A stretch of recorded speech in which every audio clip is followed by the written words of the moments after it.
प्रदेश भाजपा अध्यक्ष जगदीश भाई विश्वकर्मा आज वडोदरा शहर के मेहमान बने और वो वडोदरा जिला भाजपा कार्यालय पर पहुंचे। वहां पर कार्यकर्ता सम्मेलन में शामिल हुए।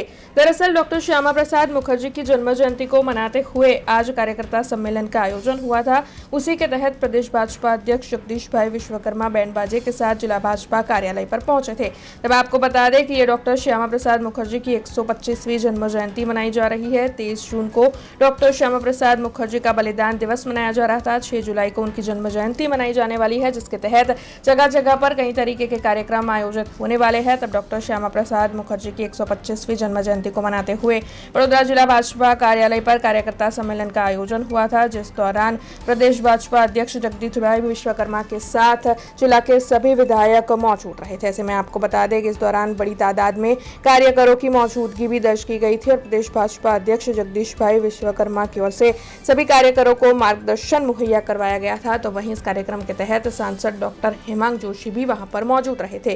तो वहीं इस कार्यक्रम के अंत में प्रदेश भाजपा अध्यक्ष जगदीश भाई विश्वकर्मा की ओर से पत्रकारों के साथ बातचीत करते हुए और साथ ही सभी को संबोधित करते हुए गुजरात के स्थानीय निकाय के चुनाव में गुजरात की जनता ने भारतीय जनता पार्टी को जिस तरीके से ऐतिहासिक जीत दिलवाई है, उसके लिए जनता का धन्यवाद भी अदा किया था।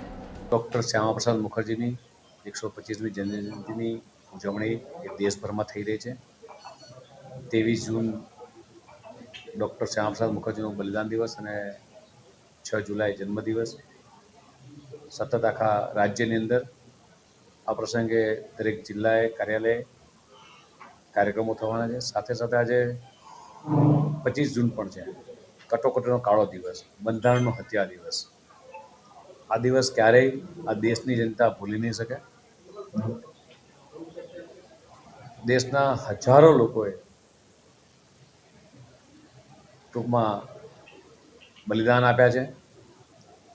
સાથે સાથે 1 લાખ કરતાં વધારે લોકોએ ધરપકડ વહોરી હતી આ દિવસે।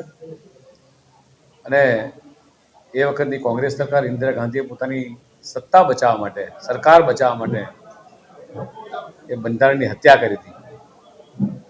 અત્યારે કોંગ્રેસના નેતાઓ લાલ ચોપડી લઈને ફરતા હોય છે, પણ એ વખતના એમના નેતાઓ દ્વારા જે બંધારણની હત્યા કરવામાં આવી હતી, કટોકટી નાખવામાં આવી હતી, એ દિવસ ક્યારેય આ દેશની જનતા ભૂલી શકે એમ નથી।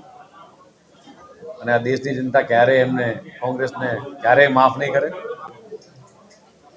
સાથે સાથે ડૉક્ટર શ્યામા પ્રસાદ મુખર્જીએ જે બલિદાન આપ્યું હતું, કાશ્મીર માટેનો જે નારો આપ્યો હતો, એક દેશ में दो विधान, दो निशान, दो प्रधान नहीं चलेंगे, અને એ પણ બલિદાનને આ દેશની જનતા ક્યારેય નહીં ભૂલી શકે, યાદગાર હશે। અને રાજ્યના તમામ બૂથોની અંદર, તમામ જિલ્લા કાર્યાલય પણ એમના બલિદાનના દિવસના કાર્યક્રમો થયા છે। સાથે સાથે આનંદની વાત એ હતી કે એમણે જે નારો આપ્યો હતો એ પણ 2019માં દેશના યશસ્વી પ્રધાનમંત્રી માનનીય મોદી સાહેબની વડપણ હેઠળ સરકારમાં 370 અને 35 કલમ હટી।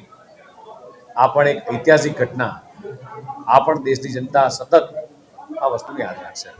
हमसे जुड़े रहने के लिए हमारे YouTube चैनल को सब्सक्राइब करें और नई वीडियो की नोटिफिकेशन के लिए बेल आइकॉन को दबाएं।